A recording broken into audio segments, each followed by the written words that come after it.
Hello दोस्तों, good morning, सत श्री अकाल, आदाब। आज हम आपको सेंचर के क्वेश्चन पेपर के बारे में डिटेल में बताएंगे। नेक्स्ट क्वेश्चन पेपर है इसका सेंचर का। ठीक है गाइस, ये जो सेंचर के पेपर्स हैं, ये जब आप टेक्निकल इंटरव्यू के लिए सेंचर जैसी कंपनी में अपना इंटरव्यू देते हो, जहाँ आप कैंपस प्लेसमेंट के लिए बैठते हो, तो ये क्वेश्चन बहुत ज़्यादा इंपॉर्टेंट है उस टाइम। ठीक है, तो सबसे पहले बोलता है कि 3 सेक्शंस की हैं हमारे पास। ठीक है जी, इंग्लिश का सेक्शन है। ठीक है जी, और उसके बाद वर्बल रीजनिंग का आएगा, उसके बाद एप्टीट्यूड का आएगा। ठीक है, तो सबसे पहले बात करते हैं इंग्लिश के बारे में। ठीक है, तो ये पैसेज में क्या है, ये बेसिकली इस तरह के सिनोनिम्स फाइंड आउट करने होते हैं इसमें। ठीक है, जैसे ये दिए हुए हैं यहाँ पे, तो यहाँ पे जैसे कैंडिड का सिनोनिम है बेसिकली फ्रैंक। ठीक है, तो ये ऑप्शन दिया होता है, आपने फाइंड आउट करना है। जैसे सिलेक्ट 1 in 4। ठीक है, वो जो 4 की ऑप्शन होती है वही चलती है इसमें। और ये स्पेसिफिकेशन का जो आंसर है, सिनोनिम्स इसके जैसा सेम मतलब होता है, वो है डॉक्यूमेंटेशंस। ठीक है, तो एक्स्ट्राडाइट का मतलब होता है डिपोर्ट, और उसके बाद कर्सी का मतलब होता है स्कोल्ड। ठीक है, तो इसके बारे में बात करते हैं। तो ये फिल इन द ब्लैंक्स में आएंगे आगे प्रॉपर वर्ड्स। ठीक है जी, तो 5 क्वेश्चन उसके हैं। उसके बाद ये ग्रामेटिकल मिस्टेक्स हैं जो, ठीक है, जो ग्रामेटिकल मिस्टेक्स निकालनी होती है, 5 क्वेश्चन इसके हैं। ठीक है, तो नेक्स्ट राउंड में चलते हैं जो वर्बल रीजनिंग का है। ठीक है, तो इसमें बात करते हैं तो लॉजिकल डिडक्शंस आती हैं इसमें। ठीक है जी, और उसके बाद ये इसके लॉजिकल रीजनिंग के 6 क्वेश्चन है बेसिकली। फॉर एग्जांपल अगर हम बात करते हैं तो सम कैट्स आर डॉग। ठीक है, और नो डॉग इज़ लॉयन। तो इसको सॉर्ट आउट करने का एक सिंपल तरीका होता है कि आप इस तरह के सर्कल ड्रॉ कर सकते हैं। जैसे सबसे पहले कैट्स के बारे में बात करता है, ये कैट्स आर डॉग। ठीक है, तो जो ये जैसे सारी कैट्स होगी तो सम कैट्स ही हैं जो डॉग हैं। ठीक है, तो यहाँ पे फर्स्ट सर्कल आ गया अपना कैट के लिए, और ये आ गया डॉग के लिए। और नो डॉग इज़ लॉयन, तो बोलता कोई भी डॉग लॉयन नहीं हो सकता। तो लॉयन का भैया यहाँ पे अलग से सर्कल बनेगा, या फिर यहाँ पे इसके साथ अटैच हो सकता है ये लॉयन वाला सर्कल। ठीक है, जो फर्स्ट कैट वाला है, क्योंकि उसने बोला है डॉग लॉयन, कंक्लूजन में क्या निकलता है, तो वही चीज़ फाइंड आउट करनी होती है। जब RS अग्रवाल आप प्रॉपरली उसको प्रैक्टिस करते हैं तो और डेफिनेटली इस तरह के क्वेश्चंस को आप इजीली टैकल कर सकते हैं। ठीक है, तो क्वेश्चन सेकंड के बारे में बात करते हैं। तो क्वेश्चंस बोलता है ये अगर बाई चांस प्लस का मीन है मल्टीप्लाई। ठीक है, तो क्वेश्चन को आप लिख लीजिए नीचे। ठीक है, उसके बाद प्लस है यहाँ पे क्वेश्चन में, पूरे क्वेश्चन में, वहाँ पे क्या है मल्टीप्लाई का साइन डाल दीजिए। तो यहाँ पे बेसिकली सिंपल एक बोर्ड मास का फॉर्मूला आता है। ठीक है, जिसको बोलते हैं बेसिकली ब्रैकेट ऑफ करना है। ठीक है, और उसके बाद मल्टीप्लाई, एडिशन, सब्ट्रैक्शन। ठीक है ये, ठीक है, तो डिवीज़न इससे पहले आता है। ठीक है, बोर्ड मास BODMAS। ठीक है, तो वो वाला क्वेश्चन यहाँ पे लगेगा, तो क्वेश्चन सॉर्ट आउट हो सकता है। तो लेटर सीरीज़ के बारे में बात करते हैं। ये वाला क्वेश्चन आ गया लेटर सीरीज़ वाला। ठीक है, तो इसमें सीरीज़ फाइंड आउट करनी होती है। तो इसमें आपने A और B का मतलब फर्स्ट सीरीज़ को फर्स्ट जो आपका ये वाला फर्स्ट पार्ट है, इसको सेकंड के साथ कंपेयर करना होता है, और उसका जो डिफरेंस होता है वही काउंट करना होता है। तो ये कॉन्टीन्यूसली इंक्रीज़ होता जाता है। ठीक है, तो बोलता है नेक्स्ट टर्म फाइंड आउट करनी है। ये भी क्वेश्चन वैसा ही है, ये भी क्वेश्चन सेम है।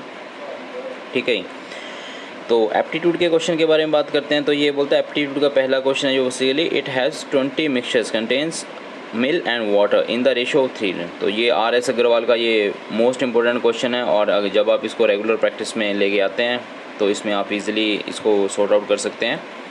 ठीक है, और उसके बाद ये बोलता है प्लस मीन्स मल्टीप्लाई। तो ये RS अग्रवाल का सेम क्वेश्चन है जो हमने ऊपर डिस्कस किया है। ठीक है, तो उसके बाद थर्ड क्वेश्चन के बारे में बात करते हैं अगर हम, तो थर्ड क्वेश्चन भी हमारा इस तरह का ही है। ठीक है, तो equivalent compound ratio of this one, तो रेशो ये चलती है हमारे पास। ठीक है, ठीक है, तो ये भी RS अग्रवाल का क्वेश्चन है। उसके बाद बात करता है work can be done by the 8 man and 10 women in 25 days. तो ये भी RS अग्रवाल का डायरेक्ट क्वेश्चन है। जब भी आपने RS अग्रवाल पढ़नी हो, ठीक है, क्वांटिटेटिव एप्टीट्यूड के लिए, तो आप इजीली सॉर्ट आउट कर सकते हैं इसको।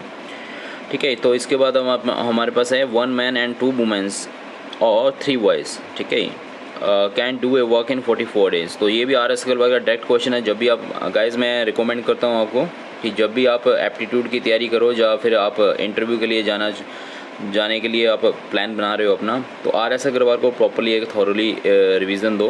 ठीक है, और एक रिवीजन ही, उसको कम से कम 3-4 बार पढ़ो अच्छे से, ठीक है। तो आप इजीली टैकल कर सकते हो इस तरह के क्वेश्चंस को।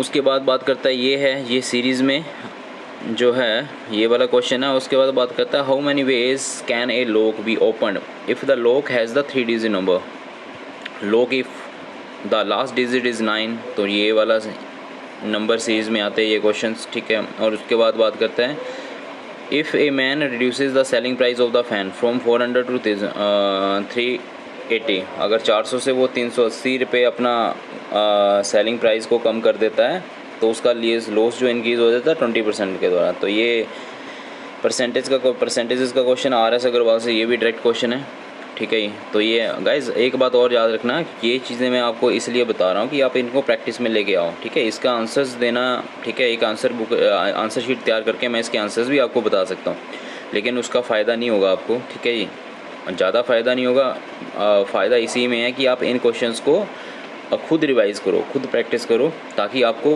प्रॉपर बेनिफिट मिल पाए, ठीक है, जब भी आप इंटरव्यू में जाओ। तो बोलता है इन क्वेश्चन नंबर 9 के बारे में आते हैं, in pure milk of 20% replace by the water, ठीक है। तो ये भी रेशोज़ का क्वेश्चन है, ठीक है। और उसके बाद बात करता है इफ़ 10 ईयर, RS अग्रवाल का, ये सारे क्वेश्चन RS अग्रवाल के डायरेक्टली पूछे गए हैं, ठीक है। जब भी आप पढ़ने जाओ उनको तो आपको अपने आप ही पता लग जाएगा कि ये RS अग्रवाल के क्वेश्चन हैं, ठीक है। और बोलता है क्वेश्चन नंबर 10 के बारे में, तो after 10 years A will be twice the age of the B, ठीक है। तो एज के क्वेश्चन है, जैसे हम एज सीरीज़ में उसमें कैलकुलेट करते हैं, ठीक है। और उसके बाद रेसेस एंड गेम्स का क्वेश्चन है 11वां, क्वेश्चन नंबर 11, ठीक है। और उसके बाद 12 है, ये बेसिकली इन द ईयर 90, ठीक है। अगर 1990 के बारे में बात करते हैं तो बोलता there are 5000 man, 3000 womens, 2000 boys, ठीक है। तो ये भी क्वेश्चन डायरेक्ट है, ठीक है जी। तो रिकमेंड करेंगे कि आप इसको प्रॉपर्ली स्टडी करके, प्रॉपर्ली प्रैक्टिस करके जाइए जब भी इंटरव्यू में जाइए, ठीक है जी। तो ये बेसिकली एसेंचर के इंटरव्यू के बारे में बात करते हैं, इस तरह के क्वेश्चन पूछे जाते हैं, ठीक है। मेरा गाइज आपको एक ही मकसद है यहाँ पे कि मैं आपको इन्फॉर्मेशन प्रोवाइड कराऊँ कि किस तरह के क्वेश्चन पूछे जाते हैं यहाँ पे इंटरव्यू में। और क्योंकि माइंड में ये होता है कि जब हमने इस तरह का क्वेश्चन पेपर नहीं देखा होता है तो हमारे माइंड में ये आता है पता नहीं वो क्या पूछ लेंगे, आउट ऑफ द बॉक्स पूछ लेंगे, ठीक है, कुछ ऐसी चीज़ें पूछ लेंगे जो हमें नहीं आती हो। ऐसा कुछ नहीं होता गाइज, क्वेश्चन वही आते हैं जो आपने प्रैक्टिस किए होते हैं बेसिकली, ठीक है। और जो बेसिकली फॉर्मेट में होते हैं, एक उनका स्टैंडर्ड फॉर्मेट होता है हर कंपनी का अपना, तो वही चीज़ें हैं, ठीक है। उसके बाद क्वेश्चन है यहाँ पे हमारे पास रेसेस एंड गेम्स के, टाइम एंड डिस्टेंस के, टाइम एंड वर्क के, परसेंटेजेस के, ये हमने ऑलरेडी ऊपर देख लिए, ये सारे क्वेश्चन वही हैं, ठीक है। ओला ग्रुप डिस्कशन में 8 टीम मेंबर बांटते हैं वो, ठीक है। एक टीम में 8 मेंबर को डिवाइड कर 8 मेंबर डालेंगे एक टीम में, ठीक है, या ग्रुप में बोलेंगे, तो उसके बारे में डिस्कस करेंगे। अब बोलता है पहला टॉपिक उन्होंने दे दिया advantage and disadvantage of internet. तो भैया ये तो सबसे पहले इसके पास तो सबके पास ही बहुत ज़्यादा पॉइंट्स होने चाहिए, ठीक है। डिसएडवांटेजेस ज़्यादा होती हैं, एडवांटेजेस कम होती हैं, क्योंकि हम बेनिफिट नहीं ले पाते टेक्नोलॉजी का, ठीक है, वो चीज़ है इसमें।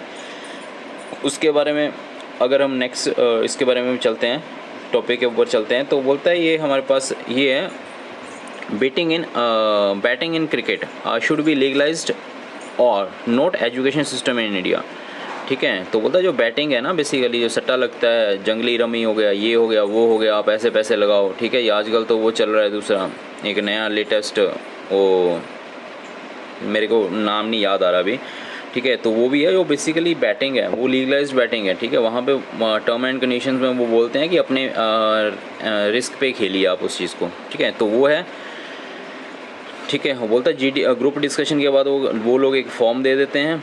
उसके बाद remember those who have year gap, अगर आपके पास गैप है ना आपकी स्टडीज़ में, तो उसके जो चांसेस है वो कम हो जाते हैं। आपको कंसिस्टेंट रहना पड़ेगा, उसके लिए आपको इम्प्रूवमेंट शो करनी पड़ेगी, और आपको ये चीज़ शो करनी पड़ेगी आपने गैप ईयर्स में कुछ ना कुछ एक्स्ट्रा ऑर्डिनरी किया है। एक्स्ट्रा ऑर्डिनरी चलो अगर आप नहीं भी करते हैं तो भी आपको कुछ ना कुछ उसके लिए प्रॉफिटेबल होना चाहिए, जो इंटरव्यू के लिए आपको वो काम करना है जब वो अपने प्रोजेक्ट शो करने हैं वहाँ पे, ठीक है। तो इंटरव्यू में HR एंड टेक्निकल के बारे में बात करते हैं। HR राउंड का इंटरव्यू होता है और टेक्निकल राउंड का इंटरव्यू होता है, ठीक है। दोनों तरह के क्वेश्चन पूछते हैं वो लोग, ठीक है। और उसके बाद अगर हम नेक्स्ट सेक्शन के बारे में बात करते हैं, ये भी सेम है, ठीक है। पहला इंग्लिश का सेक्शन है ये, ठीक है। दूसरा इंग्लिश में ये सिनोनिम्स एंटोनिम्स जो भी पूछते हैं उसके अकॉर्डिंग है। उसके बाद बात करते हैं ये फिल इन द ब्लैंक्स, ठीक है, प्रॉपर वर्ड के साथ ही उसको फिल इन करना है। उसके बाद वर्बल रीजनिंग के बारे में बात करते हैं, वो हमने ऑलरेडी डिस्कस किया है, ठीक है। कैट्स एंड डॉग्स के बारे में बात करते हैं, ये क्योंकि ये सर्कल ड्रॉ करने होते हैं, ये क्वेश्चंस वैसे सॉल्व होते हैं तो ईजिली सॉर्ट आउट कर सकते हैं आप इसको, ठीक है जी। तो उसके बाद एप्टीट्यूड के बारे में बात करते हैं, तो एप्टीट्यूड में भी यहाँ पे सेम ही है, ठीक है। जो चीज़ें हमने ऊपर डिस्कस की हैं वही चीज़ें यहाँ पे हैं, ठीक है। पहले मिक्सचर्स का क्वेश्चन आ गया, उसके बाद प्लस माइनस का क्वेश्चन आ गया, उसके बाद कंपाउंड रेशो, ठीक है। ये वर्क कैन बी डन, ठीक है। तो वही है ये सारे क्वेश्चंस, अगर आप इसको थॉरली स्टडी करेंगे RS अग्रवाल को तो ईजिली आप इसको टैकल कर सकते हैं, ठीक है। क्वान्टिटेटिव हो गया, ये बोलता है RS अग्रवाल, ये देखिए इन्होंने दिया हुआ है यहाँ पे, ठीक है। तो वो चीज़ है। उसके बाद ग्रुप डिस्कशन में बोलते हैं, ये हमारे पास ये 8 मेंबर है, वही है, डिस्कशन दे दिया इन्होंने इराक एंड अमेरिका वॉर के बारे में।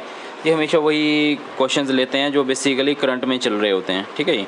जो करंट में टॉपिक चल रहा होता है, जो न्यूज़पेपर में होगा, जो मीडिया में होगा, वही ग्रुप डिस्कशन में दे देंगे, ठीक है, कि आपको कितना बेसिकली उसके बारे में नॉलेज है। उसके बाद इंटरव्यू के बारे में बात करते हैं, तो ये बेसिकली सबसे पहला क्वेश्चन है, first he asked me about the project and I was thoroughly grilled, ठीक है। तो ये सबसे पहले उन्होंने प्रोजेक्ट के बारे में पूछ लिया इनसे, ठीक है जी। उसके बाद very type of storage classes क्या होती हैं, ठीक है। स्कोप एंड लाइफ टाइम के बारे में बात करते हैं वो डायरेक्टली, ठीक है। और उसके बाद right shift and also left shift in the ones complement concepts, ठीक है। तो ये बेसिकली टेक्निकल क्वेश्चन पूछ लिए कुछ एक, ठीक है जी। और आउटपुट, इस क्वेश्चन की आउटपुट क्या होगी इन्होंने इसके बारे में पूछ लिया, ठीक है। वो एक रफ पेपर दे देते हैं आपको छोटा सा, तो उसके बारे में उसके बारे में बोल देते हैं कि ये बताओ, ठीक है। उसके बाद देन डिफरेंस बिटवीन, ये वाला डिफरेंस क्या होता है इसमें स्ट्रिंग और एरे में, ठीक है। 2 कैरेक्टर दे दिए आपको, ठीक है। उसके बाद बात करता है ये स्ट्रक्ट डेट के बारे में बात करता है ये, ठीक है। ये भी सी का क्वेश्चन है बेसिकली, जो हम इसमें यूज़ करते हैं। बेसिकली ये क्वेश्चन हम इसके लिए स्ट्रिंग्स के लिए यूज़ करते हैं, जिसको हम बोलते हैं, और ये हमारे पास डेट 1 ईयर, ये भी वही क्वेश्चन है, ठीक है। Explain primary memory, secondary memory, ठीक है, वर्चुअल मेमोरी। तो ये चीज़ें के बारे में बात करता है। What happen when you run a program, he meant that all basic जो स्टेप्स है of the output would be, ठीक है। एक प्रोग्राम रन करने के लिए दिया, उसकी आउटपुट देखी उन्होंने, ठीक है। और उसके बाद ये बात क्या बोलता है, वर्चुअल फंक्शंस क्या होते हैं, एब्स्ट्रैक्ट क्लासेस क्या होती हैं, उसके बाद पॉइंटर फंक्शंस क्या होते हैं। उसके बाद बात करता है रिकर्सिव फैक्टोरियल प्रोग्राम्स, ठीक है। Then me program of inheritance, ठीक है। इनहेरिट कैसे कर सकते हैं क्लास को, ठीक है, वो वाला कॉन्सेप्ट है। उसके बाद जो एसेंशियल का टेक्निकल क्वेश्चन के बारे में बात करते हैं, तो ये बेसिकली एसेंशियल का जो टेक्निकल क्वेश्चन है वो है, वो बोलता पॉइंटर टू स्ट्रक्चर क्या होता है, ठीक है। Static variables and difference between, ठीक है, const character P, character const P. तो बेसिकली इसमें क्या है डिफरेंस, ठीक है। तो अगर आप ध्यान से इसको पढ़ते हैं तो आगे कॉन्स्ट पहले लिया उन्होंने, उसके बाद करेक्टर लगाया हुआ है। तो ये अगर इसको ऐसे यूज़ कर सकते हैं, उसकी क्या डिफरेंस आता है प्रोग्राम, उसकी प्रोग्राम के आउटपुट में, ठीक है। पास बाई वैल्यू एंड रेफरेंस, ये आपने पढ़ा है, ठीक है, बेसिक क्वेश्चन है, ठीक है। स्ट्रिंग लाइब्रेरी फंक्शंस के बारे में बात करते हैं, ये भी बेसिक क्वेश्चन है। उसके बाद बात करता है write a program to compare 2 strings without using the string CM function, ठीक है। तो इसको कंपेयर करना है। उसके बाद बात करता है ये write a programs to interchange 2 variables without using the third one, ठीक है। उसके बाद बात करता है ये string reversal and palindrome check, ठीक है। तो क्या होता है ये बेसिकली। उसके बाद बात करता है फैक्टोरियल ऑफ ए नंबर, ठीक है। उसके बारे में फिबोनाची सीरीज़ के बारे में था, ये हमने पहले लास्ट उसमें भी बताया था। उसके बाद एल्गोरिथम्स विद कॉम्प्लेक्सिटी, सर्टेन अगर हमने सर्चिंग करनी है एंड सॉर्टिंग करनी है तो एल्गोरिथम्स विद द कॉम्प्लेक्सिटी, ये वो वाला क्वेश्चन। तो गाइज़ यही था एसेंशियल का टोटल कंप्लीट ओवरव्यू इंटरव्यू का, ठीक है जी। तो उम्मीद करता हूँ कि आप इंटरव्यू में बेटर परफॉर्म करेंगे। एंड अगर वीडियो अच्छी लगी है तो लाइक कीजिए, सब्सक्राइब कीजिए। Thank you so much guys, God bless you.